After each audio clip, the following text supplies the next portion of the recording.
In today's video, I would like to talk about want lists in CoinManage. So I'm going to use as an example the United States 2-cent pieces. There's not many varieties in that series. Now, the simple way to add a coin to the want list is just click on the want list icon here.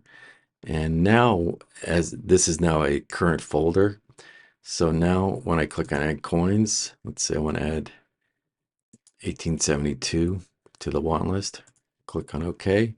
And 1872 has now been added to this want list folder. Now, what happens if I later go and actually acquire this item? So I'm going to click back on my collection, add coin, and inventory in 1872 I have just bought. Let's say I bought it in AU55. Click OK.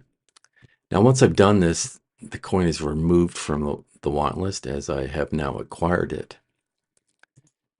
A second way to add coins to a want list is under Tools, Needed to Complete. By the way, this window is expandable. You can just expand it on the lower right there. Drill down to United States, 2-cent pieces. And this window is showing me the coins I need to complete this collection.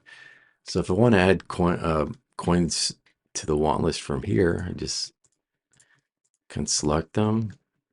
And you see this button here, add to want list, just click on that, close.